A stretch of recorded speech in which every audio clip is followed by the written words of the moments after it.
Everyone, welcome to the class 24। स्वागत है आपका इसी चैनल के ऊपर जहां पे हम एएलपी से रिलेटेड वीडियोस कर रहे हैं जो कि 16, 17, 18 फरवरी को आपका लाइंड अप है and these are the final videos. ऐसा मैं आपको कोई वैसी चीज नहीं करा रही हूँ जिसके लिए अब आपको फिर से पढ़ना पड़ेगा। No, these are just the revision video. ALP में आपको पता है कि फिजिक्स की इंपॉर्टेंस बहुत ज्यादा है, खासकर जब आप सीबीटी 2 देने जाएंगे तो सीबीटी 2 के अंदर फिजिक्स के बहुत सारे क्वेश्चंस पूछे जाते हैं, 35-40 क्वेश्चंस होते हैं। नाउ इन दिस पार्ट यानी कि सीबीटी 1 में लाइफ साइंस, फिजिक्स और केमिस्ट्री तीनों की चीजें आती हैं, लेकिन फिजिक्स की अगर मैं बात करूं तो सीबीटी 1 में जो फिजिक्स होगा वो बहुत ज्यादा डिफिकल्ट नहीं होगा। ऑल्दो आपको सारी चीजें पढ़नी है, एनसीईआरटी से पूरा आपको चैप्टर अपना रिवाइज करने हैं। 9th और 10th क्लास की जो एनसीईआरटी है उसको बहुत थॉरली अच्छे से रिवाइज कर लीजिए। आज के सेशन में मैं आपको फिजिक्स के सारे फॉर्मूले कराऊंगी और न्यूमेरिकल्स हम सेकंड क्लास में करेंगे। मैं पहले आपको सारे फिजिक्स के चैप्टर बता दे रही हूँ कि कौन से चैप्टर्स आपको रिवाइज करने हैं, साथ में उन चैप्टर से रिलेटेड जो उसमें फॉर्मूले दिए हुए हैं उनको भी। तो it is a kind of revision. अगर आपने फिजिक्स पढ़ ली है पूरी, जो कि मैं मानती हूँ कि अगर अभी 10-15 दिन 20 दिन बचे हैं एग्जाम को तो आपने पढ़ ही लिया होगा पूरा फिजिक्स, तो उसके कॉन्टेक्स्ट में एक रिवीजन है। और नहीं भी अभी तक पढ़ा है, नहीं चीजें क्लियर है, या हो सकता है कि इस पूरे रिवीजन में ऐसी कोई चीज आपको समझ आ जाए जो आपने अब तक छोड़ी हुई थी, but now you have to revise it. So let's start with this physics के यूनिट्स एंड फॉर्मूला। अगर आप इस क्लास को ही ध्यान से पढ़ लेंगे और इस क्लास की पीडीएफ को अच्छे से रिवाइज कर लेंगे तो फिजिक्स के पूछे गए क्वेश्चन में से अगर 5-7 जो भी क्वेश्चन आपसे पूछे जा रहे हैं, मैक्सिमम या 100% जो टॉपिक्स होंगे वो आज ही के सेशन से होंगे, क्योंकि मैंने पूरा एनसीईआरटी कवर किया है और क्वेश्चन भी आपको एज इट इज मिल जाएंगे। ठीक है, let's start with this. Apart from it, RRB, railway, जैसे अभी आपको पता है कि 20-25 दिन बचे हुए हैं, तो इस पूरे ड्यूरेशन में आपका ये एक थॉरो रिवीजन करने की या प्रैक्टिस करने का तरीका जो है वो आपको एग्जाम में मार्क्स दिलाएगा। और क्लास 24 एप्लीकेशन के ऊपर बहुत सारे टेस्ट हैं जिसमें आपके एग्जाम कवर्ड हो रहे हैं, एएलपी, एनटीपीसी, ग्रुप डी और कांस्टेबल का। तो यहाँ पे आप रेलवे की टेस्ट सीरीज ले सकते हैं। क्लास 24 एप्लीकेशन पे जाइए, वहां पे आपको बहुत ही फाइंड, रिवाइज्ड और अपडेटेड टेस्ट सीरीज मिलेगी जो रेलवे एएलपी के बेसिस पे बनाई गई है। मतलब अभी आपका कुछ आगे पेपर है और इसमें साइको टेस्ट भी हैं। इसकी लिमिटेशन आपकी 1 ईयर की रहेगी, तो आपका लिमिटेशन के हिसाब से आप इसमें से साइको टेस्ट जो है उनकी भी प्रैक्टिस कर सकते हो। अपार्ट फ्रॉम इट, साइंस के सेक्शनल टेस्ट भी हैं, 100 से ज्यादा सेक्शनल टेस्ट है, तो आप उनको भी रिवाइज कर सकते हो। फटाफट आपको सारे पीछे के जो क्वेश्चन है वो भी मिल जाएंगे। सो ये एक बार आप क्लास 24 एप्लीकेशन से जरूर से आपको लेना है। ठीक है, नाउ लेट्स टॉक अबाउट कि अगर हम बात करते हैं फिजिक्स की तो कौन से चैप्टर्स आपके इंपॉर्टेंट हैं या कौन से चैप्टर आपके सिलेबस में मेंशन है 9-10 के हिसाब से। तो आपका मोशन चैप्टर जो फर्स्ट चैप्टर है, second, force and Newton law of motion and conservation of momentum, यानी कि संवेग की संरक्षण करना। चैप्टर 3 में ग्रेविटेशन और आर्किमिडीज प्रिंसिपल आएगा। चैप्टर 4 में work, power and energy. Chapter 5 में वेव्स एंड साउंड आएंगे। चैप्टर 6 में लाइट, रिफ्लेक्शन एंड रिफ्रैक्शन आएगा। चैप्टर 7 में human I and the colourful world. Chapter 8 के अंदर इलेक्ट्रिसिटी आपका इंक्लूडेड है। चैप्टर 9 में मैग्नेटिज्म और चैप्टर 10 जो है वो सोर्सेज ऑफ एनर्जी जो है वो आपका इंक्लूड किया जाएगा। तो motion, force and law of motion, conservation of momentum, gravitation, work, power, energy, सब वेव्स, लाइट, ये सारे चैप्टर्स आपको रिवाइज करने हैं जिसके मैं आपको फॉर्मुलेज कराने लग रही हूँ। ध्यान रखिए, मैं सिर्फ फॉर्मूले पे और बहुत ही ज्यादा जो इंपॉर्टेंट चीजें हैं या बारीक चीजें जो होती हैं जो एग्जाम में जाने से पहले पता होना चाहिए वो मैं रिवाइज करा रही हूँ। जैसे let's start with chapter 1 motion. Chapters आपको कहीं कहीं पे बीच में दिखेंगे, वरना हम एक फ्लो में सारे फॉर्मूले रिवाइज करें। डिस्टेंस या दूरी क्या होती है? किन्हीं भी दो बिंदुओं के बीच में तय किया गया एक्चुअल पाथवे। मैंने जो बोला उसको ध्यान से सुनिएगा, मैं कीवर्ड्स पे बात करूंगी। तो जो डिस्टेंस होती है ना वो एक्चुअल पाथवे होती है, जो दूरी किसी भी वस्तु या व्यक्ति या वाहन के द्वारा तय की जाती है उसको हम क्या बोलते हैं? डिस्टेंस बोलते हैं। डिस्टेंस स्केलर क्वांटिटी है। स्केलर आपको याद रखना है, अदिश राशियां होती हैं अदिश, जिनमें दिशा की जरूरत नहीं होती है। तो दूरी या डिस्टेंस को हम दिशा रहित बोलते हैं। ये स्केलर क्वांटिटी है, यानी कि इसमें जो नंबर हैं वो मैटर करता है, दिशा मैटर नहीं करती है। जैसे अगर अपन बोले कि दिल्ली से आगरा की दूरी कितनी है तो 220 किलोमीटर है। इतने में आपको क्लियर है, आपको ज्यादा डिटेल नहीं चाहिए ना कि किस डायरेक्शन में है, कहाँ है, वो हम सेल्फ एक्सप्लेनेटरी और बाद का पॉइंट है। पर अगर कोई मुझसे पूछ रहा है कि दिल्ली से बॉम्बे की दूरी कितनी है, दिल्ली से जयपुर की दूरी कितनी है, तो मैं उसको नंबर बताऊंगी, दिशा नहीं बताऊंगी। उसी के हिसाब से हम स्केलर क्वांटिटी यानी कि अदिश राशि कहते हैं। तो डिस्टेंस जो होती है वो डायरेक्शन के इंडिपेंडेंस होती है, यानी कि दिशा पे निर्भर नहीं करती है दूरी। तो एक्चुअल पाथवे जो आपने पूरे दिन में कवर किया वो डिस्टेंस होता है। अब डिस्प्लेसमेंट जो है वो क्या है, शॉर्टेस्ट पाथवे, ठीक है, शॉर्टेस्ट डिस्टेंस या सबसे छोटी दूरी किन्हीं दो वस्तुओं के बीच की जो होती है वो क्या कहलाती है, वो आपकी डिस्प्लेसमेंट कहलाती है। डिस्प्लेसमेंट होता है विस्थापन। जैसे आपने वो सुने हैं ना, जैसे अगर ट्रांसफर हो जाते हैं ना तो भी हम बोलते हैं कि डिस्प्लेसमेंट कर दिया गया, इनको विस्थापित कर दिया गया है। तो डिस्प्लेसमेंट होता है किसी भी चीज का अपनी जगह से मूव करना, हिलना इन अ पर्टिकुलर डायरेक्शन और हिलना, सिंपल। तो यहाँ पे अगर विस्थापन की बात करें तो विस्थापन क्या है, shortest distance between two points. तो एक पॉइंट इनिशियल होगा, एक फाइनल होगा। मैं हाथ करके किसी को बताऊं कि भाई मेरा स्कूल जो है वो यहाँ पे था, इस आगे की तरफ जाके, तो वो मेरा रास्ता नहीं है ना, रास्ता तो मुझे पूरा तय करना पड़ेगा जो मेरे घर से बाहर तक है। तो एक्चुअली डिस्प्लेसमेंट क्या होता है, विस्थापन या शॉर्टेस्ट डिस्टेंस। तो डिस्टेंस होता है एक्चुअल पाथवे, ठीक है, एक्चुअल पाथवे, और डिस्प्लेसमेंट होता है शॉर्टेस्ट दूरी, बराबर। मैं फटाफट आपको रिवाइज करा रही हूँ, फॉर्मूले वगैरह अपने को क्लियर होंगे, है ना। डिस्टेंस इज इक्वल टू, और ये सारा स्पीड और टाइम को कैरी करके, क्योंकि डिस्टेंस निकालना है तो स्पीड का पता होना चाहिए, एवरेज स्पीड निकालनी है तो distance upon time, speed is equal to distance upon time, distance is equal to speed into time, right. Displacement की आगे वेलोसिटी, वेलोसिटी वाले फॉर्मूले में भी सारी बात करेंगे। यूनिफॉर्म और नॉन यूनिफॉर्म मोशन क्या होता है, देखो मोशन की परिभाषा भी अलग अलग होती है। मेरे हिसाब से मोशन, पृथ्वी का मोशन नहीं हो रहा है ना, मेरे हिसाब से पृथ्वी का मोशन नहीं हो रहा ना, क्योंकि मुझे तो फील ही नहीं हो रहा, मेरे हिसाब से नहीं हो रहा। पर एक्चुअल में पृथ्वी रोटेशन और रेवोल्यूशन जो है वो दोनों परफॉर्म कर रही है ना, रोटेशन और रेवोल्यूशन दोनों कर रही है। तो पृथ्वी की जो घूर्णन शक्ति है या पृथ्वी का जो रेवोल्यूशन है, उस अगर वो आप किसी दूसरे प्लैनेट से देखोगे तो शायद वो दिख रहा होगा, या एक्चुअली में भी पृथ्वी घूम रही है पर हमें पता नहीं लग रहा ना। तो मोशन हर व्यक्ति के पर्सपेक्टिव में या हर ऑब्जेक्टिव के पर्सपेक्टिव में अलग अलग होता है, जहां से वो उस चीज को देख रहा है, ठीक है। अब यूनिफॉर्म या एक समान और असमान क्या होता है, यूनिफॉर्म क्या होता है, जब आपने इक्वल डिस्टेंस कवर किया है इक्वल टाइम में, तभी तो मैं स्पीड जो है वो निकालूंगी। जैसे मैंने 500 किलोमीटर की दूरी 10 घंटे में तय की, और हर घंटे हमने तकरीबन जो है वो 50 किलोमीटर की दूरी तय की होगी, तभी हम 10 घंटे में पहुंच पाएंगे। जनरली 200 किलोमीटर के लिए 4 घंटे लगते हैं, 400 किलोमीटर के लिए 8 घंटे, और 500 550 घंटों के लिए हमें 10 घंटे लगते हैं। तो अगर मैंने हर घंटे जो डिस्टेंस तय किया है वो बराबर है, तो मेरी स्पीड जो आएगी वो भी बराबर आएगी, स्पीड यूनिफॉर्म आएगी हर 5 घंटे के लिए, तो वो मेरा यूनिफॉर्म मोशन हो जाता है। नॉन यूनिफॉर्म का मतलब है कि एक घंटे मैंने कुछ दूरी तय की, मतलब कुछ स्पीड से चले, फिर दूसरी दूरी को तय करने में कुछ और स्पीड लिया, या तीसरी दूरी को तय करने में कुछ और स्पीड लिया, तो हमारे जो ग्राफ बनते हैं नॉन यूनिफॉर्म मोशन के वो इस तरीके से बनते हैं। इनको जे शेप ग्राफ बोलते हैं, ये स्ट्रेट लाइन ग्राफ होते हैं, ठीक है। Motion and non uniform motion and motion. अब स्पीड का फॉर्मूला क्या है, speed is equal to distance travel upon time taken, यानी कि speed is equal to distance upon में टाइम। अब स्पीड के लिए याद रखिए मीटर पर सेकेंड यूज कर सकते हैं, किलोमीटर पर सेकेंड इसकी वैल्यू हो सकती है। तो डिस्टेंस को आपने किलोमीटर या मीटर में नापा, और टाइम को हम हमेशा सेकंड में नापते हैं। याद रखिएगा समय की सबसे छोटी इकाई सेकंड है, तो इसीलिए हर फॉर्मूले में सेकंड आना चाहिए।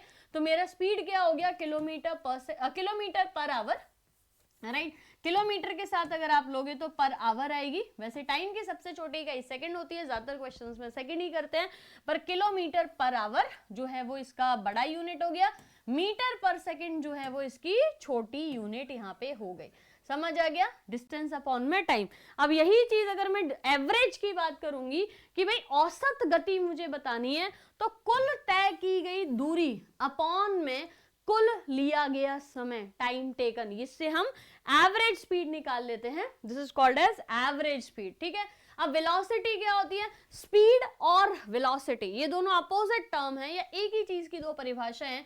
स्पीड जहां पे डिस्टेंस को लेके चलता है, स्पीड जो है वो स्केलर क्वांटिटी है, डिस्टेंस अपॉन में टाइम है, वैसे ही वेलोसिटी क्या है? वो टोटल डिस्प्लेसमेंट टेकन है, यानी कि जितना विस्थापन हुआ है और टोटल टाइम कितना लगा है उसको हम वेलोसिटी कहते हैं। अगर मैंने ये बोला कि डिस्टेंस स्केलर क्वांटिटी थी, यानी कि डिस्टेंस अदिश राशि है, तो जो डिस्प्लेसमेंट है वो क्या होगा? वो सदिश राशि होगा, यानी कि दिशा रहित होगा। ठीक है, समय की मैंने बात की यहाँ पे, तो समय दोनों में आपका सेम ही है, यानी कि समय जो है वो रिलेटिवल वैल्यू है, यहाँ पे कांस्टेंट वैल्यू है। समय नहीं, देखिए एक स्टेटमेंट याद रखिए, हमारे लिए हमने समय को एक ऑब्जेक्ट या हमने समय को एक कांस्टेंट वैल्यू की तरह यूज कर लिया। ऑल्दो टाइम चेंज हो रहे हैं बट इट इज कांस्टेंट, इसी या रिलेटिवल वैल्यू कह सकते हैं या इसको रिलेटिव वैल्यू कह सकते हैं, है ना। टाइम वैसे एक्चुअल में टाइम चेंज नहीं हो रहा, पर समय की जो सुइयां हैं वो आगे बढ़ रही हैं, है ना। समय बढ़ रहा है पर समय बदलता नहीं है, ये स्टेटमेंट फिजिक्स के लिए लागू होती है। तो speed is equal to distance upon time and velocity is equal to displacement upon time. इसमें डिस्टेंस जो है वो अदिश राशि होती है, स्केलर क्वांटिटी है, डिस्प्लेसमेंट सदिश राशि होती है, क्योंकि डिस्प्लेसमेंट का मतलब ही किसी चीज को शॉर्टेस्ट डिस्टेंस बताना है, मिनिमम दूरी बताना है, तो डिस्प्लेसमेंट क्या हो गया? सदिश राशि हो गया। ठीक है, याद रखिएगा जब भी हम किसी भी गाड़ी के मूवमेंट की बात करते हैं, रोड पे टोल टैक्स वगैरह हम इनकी सबकी बात करते हैं, तो ये सारी की सारी आपकी जो है वो डिस्प्लेसमेंट के कॉन्टेक्स्ट में की जाती हैं।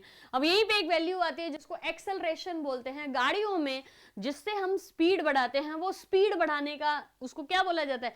एक्सेलरेटर बोला जाता है। स्पीड लेटर या ऐसा कुछ वर्ड तो ये थोड़ी यूज करते हैं, उसको प्रेस करते हैं तो गाड़ी की स्पीड बढ़ती है, but that is a term physics में जो यूज होती है वो होती है एक्सेलरेटर। एक्सेलरेटर का मतलब है जब आप उसको प्रेस करोगे तो आपका ऑब्जेक्ट आपकी पोजीशन से जिसपे पहले था उससे थोड़ा सा आगे बढ़ेगा, यानी कि पोजीशन चेंज होगी, इसीलिए एक्सेलरेशन होता है चेंज इन वेलोसिटी अपॉन में टाइम टेकन। तो जब गाड़ी स्टिल खड़ी हुई थी तो वो 0 थी, जैसे आपने उसको स्पीड दिया वो 10 किलोमीटर पर आवर की स्पीड से चलना शुरू हुई, आपने और एक्सेलरेटर दबाया तो वो 50 किलोमीटर पर आवर और बहुत ज्यादा ही एक्सेलरेटर दबा दिया तो 100 या गाड़ी की जितनी लिमिट है उसके हिसाब से जो गति है वो बढ़ती चली जाएगी।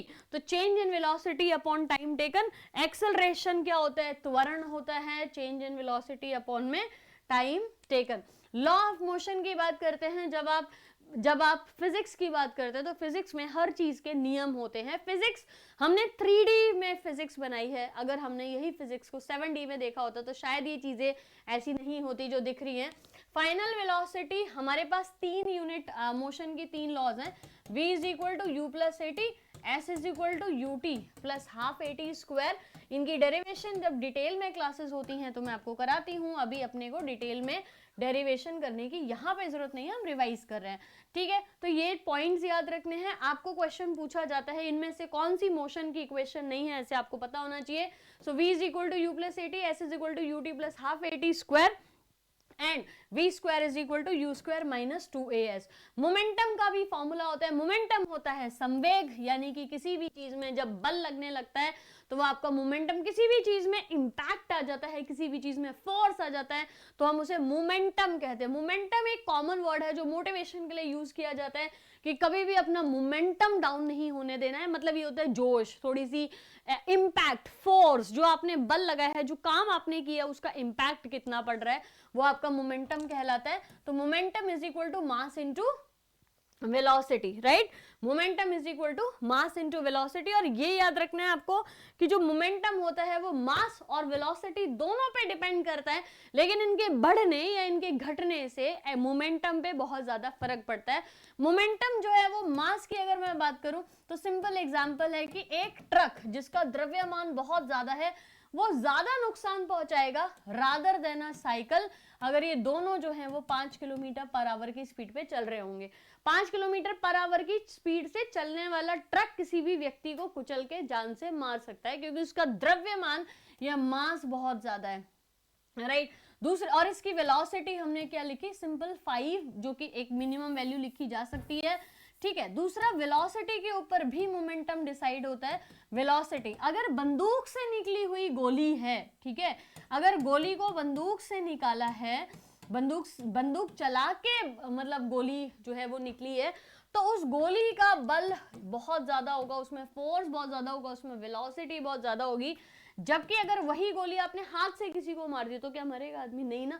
तो अब वेलोसिटी का खेल, अब मास का खेल नहीं है। दोनों केसेस में गोली का द्रव्यमान तो सेम ही है ना, चाहे आप उसे हाथ से फेंक के मारो चाहे बंदूक से मारो। जब आपने बंदूक से मारा तो उसमें फोर्स आ गया ना, उसमें इंपैक्ट आ गया। अब इंपैक्ट ज्यादा होगा, है ना, अब आदमी मर जाएगा।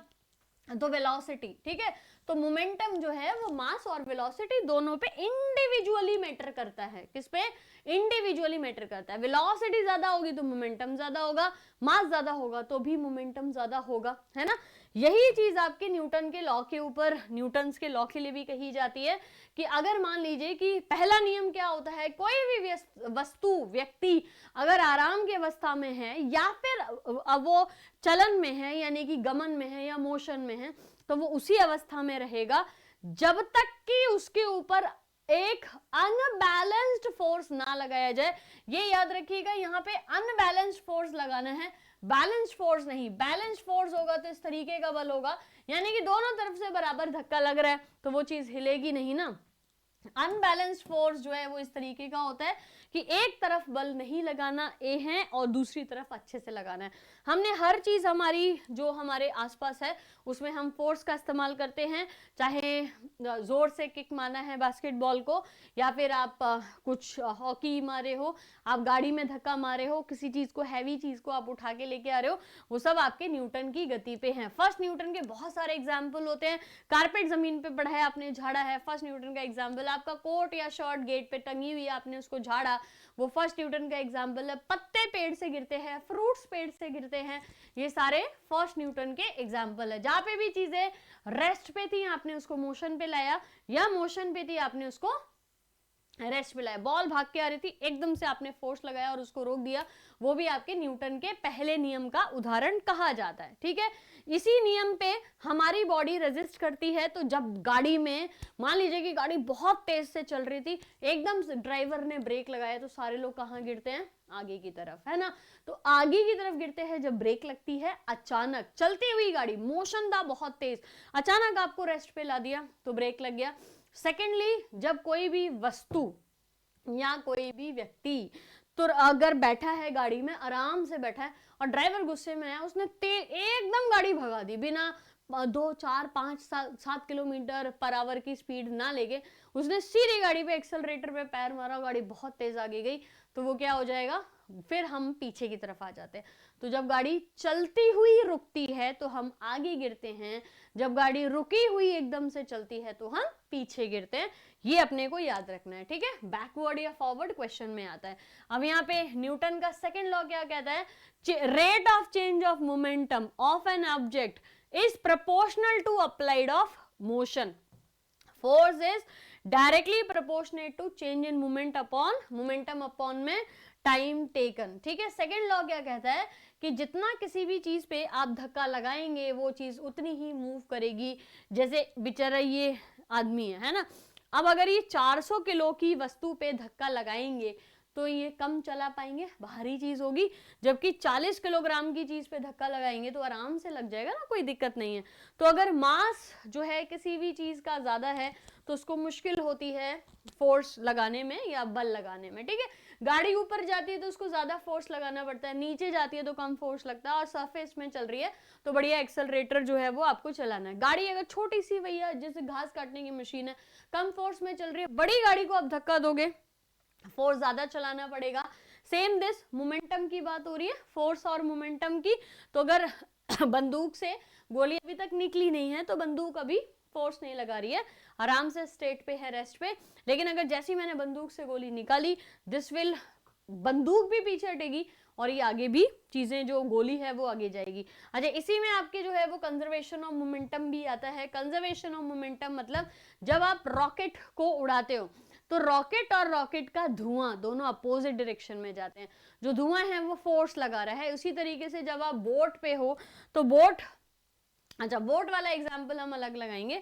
यहाँ पे नेट फोर्स की बात करें, F is equal to mass into acceleration. Simple याद रखिए, फिजिक्स में फोर्स की जो परिभाषा है वो पहले न्यूटन से आती है, लेकिन फिजिक्स में फोर्स का जो फॉर्मूला है वो सेकंड मोशन से आता है, second Newton law of motion से आता है, जहां पे मास इंटू एक्सेलरेशन। द्रव्यमान है किसी भी चीज का, उस पे आपने फोर्स लगाया तब जो है वो गाड़ी आगे बढ़ी, राइट। अब जैसे कुली का काम है, कुली का जो काम होता है वो जीरो कहलाया जाता है। सूटकेस लेके अगर आप चल रहे हो तो वो आपका काम जीरो कहलाया जाता है, ठीक है। तो मास इंटू एक्सेलरेशन के हिसाब से हम चीजों को आइडेंटिफाई करते हैं। सेकेंड लॉ ऑफ मोशन के अंदर ये एग्जाम्पल भी आता है, जहां पे क्रिकेटर एक बॉल को कैच करते हैं, अगर उन्होंने कैच करते समय ऐसे ही हाथ रखा तो हो सकता है बॉल कैच भी ना हो और हाथ में लग भी जाए, लेकिन अगर बॉल की जो डायरेक्शन है उसमें हाथ को आपने से पीछे खींचा तो आपने उसकी स्पीड को कम किया, क्योंकि आपने टाइम बढ़ा दिया। टाइम बढ़ने पे किसी भी चीज का जो इंटेंसिटी होती है, जो स्पीड होती है वो कम हो जाती है। जैसे किसी को गुस्सा आ रहा है, फर्स्ट से आपके पेरेंट्स को गुस्सा आ रहा है, किसी को आपके ऊपर गुस्सा आ रहा है किसी भी रीजन की वजह से, तो उस टाइम पे ना आपने जवाब नहीं देना है। सिंपल फिजिक्स का लॉ है ये, अगर आप जवाब देंगे ना तो उन्हें और गुस्सा आएगा। टाइम निकलने दीजिए, है ना, उस टाइम पे चुप रहना है, थोड़ी देर निकलने दीजिए, एक आधी दिन निकलने दीजिए, अपने आप चीजें नॉर्मल हो जाती है ना।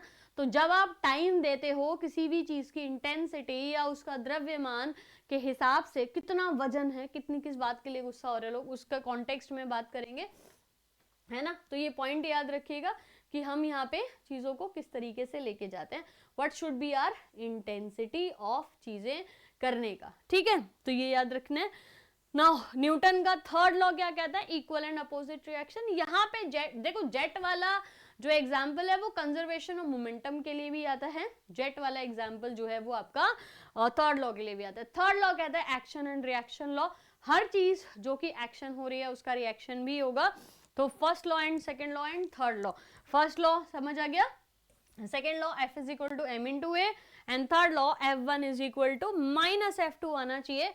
Action is always equal to the reaction, वही मैंने आपको बताया, एक्शन और रिएक्शन में नहीं फंसना। अगर आपको कोई गुस्सा कर रहा है तो थोड़ा सा उसका शांत हो जाने दीजिए गुस्सा, तब रिएक्ट करिए। अगर उसी मूवमेंट में, हीट ऑफ मूवमेंट में रिएक्ट करेंगे फिर तो गड़बड़ होनी ही है ना, right. F is equal to F1। जैसे कोलिजन के लिए बात करते हैं, जब गाड़ी में सामने सामने टक्कर होती है तो वो बहुत तेज होती है, उसमें काफी चांसेस होते हैं ज्यादा नुकसान के, लेकिन अगर गाड़ी पीछे पीछे टक्कर मारी है तो नुकसान तो खैर तभी भी है, लेकिन इम्पैक्ट कम पड़ेगा, ठीक है। थर्ड न्यूटन के नियम में बोट वाला एग्जाम्पल आता है, जब आप बोट से उतरते हो या बोट में चढ़ते हो तो बोट थोड़ी सी पीछे होती है या ऐसे हिलती है, वो थर्ड नियम है, equal and opposite reaction. Now conservation of या जेट का उड़ाना, मिसाइल्स या सैटेलाइट जो लॉन्चिंग होती है उसमें भी जो है ना वो आपका थर्ड लॉ जो है वो यूज होता है, क्योंकि गैसेस आपकी अपोजिट साइड में आ रही हैं, ठीक है। स्विमिंग जो है वो भी आपका थर्ड लॉ में आता है। ये आपके न्यूटन के थर्ड लॉ का अगेन एग्जांपल है, जब बंदूक से गोली निकलेगी, बंदूक थोड़ा सा पीछे पुश होती है, या फिर जैसे बड़ी राइफल्स जो आर्मी वाले लोग चलाते हैं, तो जब वो कंधे पे रख के हमेशा बंदूक चलाई जाती है, कभी भी जो बड़ी राइफल होती है उनको ऐसे हाथ से पकड़ के नहीं चलाते, it should be placed on shoulder, ताकि उसको सपोर्ट मिले। तो जब गोली चलाई जाती है, बंदूक चलाई जाती है और गोली निकल के जाती है, तब कंधे में थोड़ा जर्क आ जाता है, तो वो ध्यान से रखना होता है, नहीं तो शोल्डर में लग जाएगी, ठीक है। समझ आ गई तीनों चीजें। Now if we talk about force and momentum की बात करते हैं, डिफरेंस एंड रिलेशन क्या होता है। देखो फोर्स क्या होता है, फोर्स जनरली एक्सटर्नल एक्शन के लिए कहा जाता है, ठीक है। जैसे पुलिंग एंड पुशिंग, आप गेट दरवाजा खोल रहे हो, गेट दरवाजे को धक्का लगा रहे हो, पुलिंग एंड पुशिंग क्या है, वो आपका फोर्स है। सिंपल धक्का देना या अपनी तरफ किसी भी चीज को खींचना, ये फोर्स है। इसी को हमने फ्रिक्शनल फोर्स और बहुत सारे फोर्स में डिवाइड कर दिया। जैसे फ्रिक्शनल फोर्सेस रोड पे चलने के लिए ना, तो जब घर्षण बल हम इसे कहते हैं, तो आप अगर आप रेत पे, बर्फ पे या फिसलन वाली जगह पे चलते हो तो चलने में मुश्किल होता है ना, फ्रिक्शनल फोर्स जनरेट नहीं होता। वहीं पे अगर आप सिंपली अपने जो है वो घर में चल रहे हो टाइल्स पे, या फिर रोड पे आप चल रहे हो मिट्टी वाले गिट्टी वाले रोड पे जो चारकोल वगैरह से बनी है, तो वहाँ इजी है, जहां पे फ्रिक्शनल फोर्स ज्यादा लगेगा आपको चलने में आसानी होगी, जहां पे फ्रिक्शनल घर्षण बल कम लगेगा वहां पे आप नहीं चल पाओगे। फोर्स समझ आ गया। मोमेंटम क्या होता है? मोमेंटम अमाउंट ऑफ मोशन है या इम्पैक्ट ऑफ फोर्स है, या मोशन, किसी भी वस्तु में मूविंग बॉडी जो है उसमें कितना आप मोशन ला पा रहे हो फोर्स की वजह से। तो ये तो है इनके आपकी डिफरेंसेस है ना, formula. Amount of force and length of time that force is applied on an object will tell you the resulting change in momentum. तो जो फोर्स होता है उसका फॉर्मूला होता है F is equal to d p upon में d t. Time के साथ हमेशा याद रखिए, जब भी फिजिक्स की बात करो टाइम एक इंपॉर्टेंट रिलेटिवल वैल्यू है। जब भी हम किसी चीज में टाइम लगा देते हैं हम चीजों को कंपेयर कर सकते हैं, हम रिलेटिवल वैल्यू बता सकते हैं। तो force is equal to momentum upon में टाइम भी लिखा जा सकता है, P अपॉन में T लिख सकते हैं यहाँ पे। तो मैं F is equal to m v upon में T लिख सकती हूँ, और v अपॉन में t वेलोसिटी आपको पता है एक्सेलरेशन होता है। यहीं से फॉर्मूला फोर्स का भी हमने निकाला है, force is equal to mass into acceleration. तो ये चीज भी अपने को याद रखनी है यहाँ पे। ग्रेविटेशन वाला पॉइंट और करते हैं फिर बाकी का नेक्स्ट पार्ट में। ग्रेविटेशनल क्या कहेगा? ग्रेविटेशनल क्या, देखो ग्रेविटेशन और ग्रेविटी दो तरीके के बल हैं। ब्रह्मांड में किन्हीं भी दो वस्तुओं पे इररिस्पेक्ट ऑफ देयर साइज, ठीक है, जो बल लग रहा है वो ग्रेविटेशनल फोर्स है। यानी कि सौरमंडल में सूरज ने जिस तरीके से हमारे ग्रहों को पकड़ा हुआ है वो ग्रेविटेशनल फोर्स है, जबकि पृथ्वी के द्वारा अपनी तरफ खींचने वाला जो बल होता है वो आपका ग्रेविटी कहलाता है। ठीक है, ग्रेविटेशनल फोर्स का फॉर्मूला याद रखिएगा, F is equal to G in G, या फोर्स का फॉर्मूला याद रखिए, F is equal to G m1 into m2 upon में r square. Force is equal to G m1 into m2 upon में r square. यहाँ से g की value अगर मुझे निकालनी होगी तो force into r square upon में m1 इंटू m2। यहीं से हेनरी कैवेंडिश के द्वारा कैपिटल G की वैल्यू भी आइडेंटिफाई की गई थी, 6.67 इंटू 10⁻11 न्यूटन मीटर स्क्वायर पर केजी स्क्वायर। राइट, ग्रेविटी की वैल्यू हेनरी कैवेंडिश ने कैलकुलेट की थी। फिजिक्स में हजारों दफे ये क्वेश्चन पूछे गए हैं अब तक भी। Okay, next work power energy की बात करते हैं। Work is equal to force, work is equal to force into displacement. ठीक है, कार्य जो होता है उसकी इकाई क्या होती है? फोर्स इनटू डिस्प्लेसमेंट होती है। यानी कि आपके द्वारा की गई चीजों पे कार्य आपने किया है तभी कहा जाएगा जब आपके बल लगाने पे किसी भी चीज में कोई विस्थापन होता है। पूरा दिन अगर आप दीवार को धक्का देते रहोगे और ये बोलोगे मैंने बहुत पसीना बनाया, मैंने 4 घंटे दीवार को धक्का लगाया, पर दीवार तो टस से मस नहीं हुई ना, तो आपके द्वारा किया गया कार्य क्या है? जीरो, महज जीरो। ठीक है, ये याद रखिएगा। कार्य इसीलिए कहते हैं कि अगर आपके द्वारा किए गए कार्य का कोई रिजल्ट है तो ही आपने मेहनत की है, नहीं तो आपने नहीं की मेहनत। सिंपल है, रिजल्ट हमेशा तभी आते हैं जब मेहनत करते हैं। अब ये नहीं कहेंगे हम कि वो जिन बच्चों के एग्जाम क्लियर नहीं हुए उन्होंने मेहनत नहीं की, लेकिन फिर भी दुनिया हमेशा रिजल्ट देखती है, ये बात याद रखिएगा। रिजल्ट आया है तो मेरी मेहनत सफल है ना। वरना जो बच्चे कम पढ़ते हैं फिर भी क्वालिफाई कर लेते हैं, उनको बाद में लोग यही बोलते हैं बहुत मेहनत करता था। जो बच्चा बहुत मेहनत करता है और क्वालिफाई नहीं हो पाता तो लोग यही कहते हैं कि ढंग से नहीं पढ़ा होगा तो नहीं हुआ। तो महत्व समझिए, फिजिक्स की जो फॉर्मूले हैं ना वो आपकी जिंदगी से डायरेक्टली रिलेट करते हैं। तो मेहनत करिए, फोर्स लगाइए, बल लगाइए और डिस्प्लेसमेंट कीजिए, विस्थापन कीजिए। घर से जब नौकरी पे जाएंगे तब कहा जाएगा आपने मेहनत की है। राइट, हालांकि मेहनत किसी भी कार्ड का या आपकी कुर्सी नहीं मतलब डिसाइड कर सकती, पर जिस दुनिया में आप रह रहे हो, जिस सोसाइटी में आप रह रहे हो वहाँ इंपॉर्टेंट है। राइट, ओके, वर्क पॉजिटिव है, नेगेटिव है या फिर जीरो है, ये डिसाइड करता है हमारा फोर्स और डिस्प्लेसमेंट के बीच का एंगल। जिस डायरेक्शन में फोर्स लग रही है उसी डायरेक्शन में अगर डिस्प्लेसमेंट हो रहा है तो वर्क पॉजिटिव है। अगर फोर्स इधर लग रही है और डिस्प्लेसमेंट इधर हो रहा है तो वर्क नेगेटिव कहा जाता है। फोर्स इधर लग रहा है और डिस्प्लेसमेंट परपेंडिकुलर हो रही है तो वर्क जो है वो जीरो कहा जाता है। जीरो किस केस में है? कुली के काम के लिए। याद रखिए, कुली के काम का जो वर्क होता है वो जीरो कहा जाता है। ठीक है, एनर्जी, एनर्जी क्या है? Force into distance. आप में क्षमता ही नहीं है कार्य को करने की तो आप कैसे उसकी दूरी को मतलब मोटिवेशन समझ लीजिए, एनर्जी इज अ मोटिवेशन। आपने अगर एनर्जी है आपके शरीर में, तो ही तो आप बल लगा पाओगे, और जो बल लगेगा वो कुछ दूरी को तय करेगा, इसीलिए energy is equal to force into distance आपको याद रखना है, ठीक है। एनर्जी जो है वो कैपेसिटी होती है, क्षमता होती है, ठीक है। एनर्जी कैपेसिटी है। जब हम काइनेटिक एनर्जी की बात करते हैं तो वो वेलोसिटी पे निर्भर होती है, वेग पे निर्भर होती है, इसीलिए हम बोलते हैं kinetic energy is equal to half mv square, ठीक है, हाफ mv स्क्वायर। वर्क की जितनी भी, अच्छा एनर्जी की भी जितनी यूनिट होंगी वो सब आपकी क्या लिखी जाती है, जूल। एनर्जी की यूनिट्स क्या है, जूल। वर्क की यूनिट क्या है, जूल है। आपकी काइनेटिक एनर्जी वेलोसिटी पे डिपेंड करती है, पोटेंशियल एनर्जी हाइट पे डिपेंड करती है। तो काइनेटिक और पोटेंशियल एनर्जी दोनों एनर्जी के अलग अलग प्रकार हैं, जबकि काइनेटिक एनर्जी वेलोसिटी और जबकि पोटेंशियल एनर्जी आपकी डिपेंड कर रही है किस पे, हाइट के ऊपर, ठीक है। पावर क्या होता है, देखो पावर एक इंपॉर्टेंट चीज है। पावर हमेशा रेट के हिसाब से आइडेंटिफाई की जाती है, यानी कि रेट का मतलब है टाइम, राइट। टाइम, टाइम कहते हैं ना, समय जो है ना वो इंसान की वैल्यू को डिसाइड करता है। किसी आदमी का समय अच्छा चल रहा है या बुरा चल रहा है, ये उसके टाइम के रेफरेंस में होता है। अगेन टाइम एक इंपॉर्टेंट फ्रेमवर्क है जब भी आप फिजिक्स की बात करते हो। यहाँ पे हम जब टाइम की बात नहीं कर रहे थे तो वो एनर्जी था, फोर्स इनटू डिस्टेंस, ठीक है। जब हमने टाइम को लेके आ गए ना तो टाइम पावर से रिलेट करता है। कहते हैं ना जिसका समय बलवान है, आदमी को बलवान उसका समय बनाता है। समय बलवान है तो इंसान भी बलवान होगा।